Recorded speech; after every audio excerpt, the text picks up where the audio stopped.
ચલો good morning ને જય માતાજી બધાને. આપણે વિડીયો બનાવવા માટે ફાઇનલી જઈએ થઈ છે આવી જશે નારી નાના બગીચામાં. બગીચો તો નથી પણ નાની એવી જગ્યા છે જ્યાં નકરા ઝાડ છે. તમે જુઓ કેવા સરસ મજાના ઝાડ વાવેલા અમારા નારી જણાની અંદર. અહીં કરો અમારા જયપાલભાઈ ઊભા છે.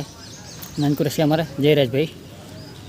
જયરાજભાઈ ઓછું બોલે કેમેરામાં, શરમ લાગે થોડું એટલે અમે એને બોલાય ખરા પણ પરાણે બોલાવે. અને જો ઝાડ કેવો મસ્ત છે ને. તો આપણે વિડીયો બનાવવા રેડી થઈ ગયા હતા. આપણે બગીચામાં ફરતા હતા પણ આપણે એક વસ્તુ તો નોટિસ કર્યું જ નહીં કે આ ભમરી મધ બેઠું જુઓ તમે. ભમરી મધ બેઠું છે એટલે ઝાડવા નીચે જવાનું થતું નથી. અમને એમ હતું કે આ વળમાં હે જઈને મસ્ત સીન લેવી અને વિડીયો આપણો બનાવી મસ્તીનો. તો આપણે તમે જોઈ શકો છો કે અમારે જયપાલભાઈ કેવી રીતે બ્લોગ બનાવે છે. જો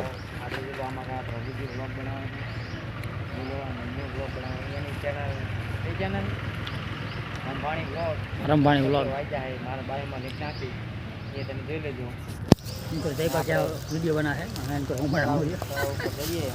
બે જણા વિડીયો બનાવવા માંડી ગઈ. તો અમે તલાઈની પારમાં ચડી ગયા હતા. રાગે નીચે ઉતરી થોડા થોડા હિન્દી आता है हमको, इसीलिए हम नीचे उतर रहे કેમ કે તલાઈની પાર ઉપર રહેવા એવું નહીં. ઉપરા બૈરા કપડાં ધોઈ રહ્યા છે તો આપણું ખરાબમાં નામ ગણાય જાય. તો તલાઈની પાર ઉપર ચડ્યા એવા જ અમે નીચે આવતા રહ્યા. એટલે આપણે નીચે ઊભા વિડીયો બનાવતા રહ્યા. જો નીચે આવી ગઈ બગીચા પાછા ઉપર નથી રહેવા એવું. તો આપણે તો બગીચા ફરવું ઘટે છે. જગ્યા સારી જુઓ સરસ મજાની જગ્યા લાગી મને. તો આપણે આ જગ્યાએ બેઠા છીએ અને અમારી પાછળ ઉપરા શંકર ભગવાનનું મંદિર છે. જુઓ તમે શંકર ભગવાનનું મંદિર છે. આપણે તો ગયા નથી. આપણે તો આવી શિવરાત્રી આવે કારણ કે હું દર શિવરાત્રી દર્શન કરવા માટે જઉં છું. આપણે અમથા તો નથી જતા. સારું કરે શંકર ભગવાન આપણું. કેમ કે આપણે તો શંકર ભગવાન ભગત જો આપણે ઘરમાં રુદ્ર છે. તો વિડીયો આપણે લાવવો બહુ કરવાનો થતો નથી. 2 મિનિટનો વિડીયો બનાવવાનો છે. તો ચલો વિડીયો જોવા માટે બધાને ખૂબ ખૂબ આભાર. ચાલો જય માતાજી બધાને. તો આપણે વાળ કાપવા માટે આવી ગયા હતા.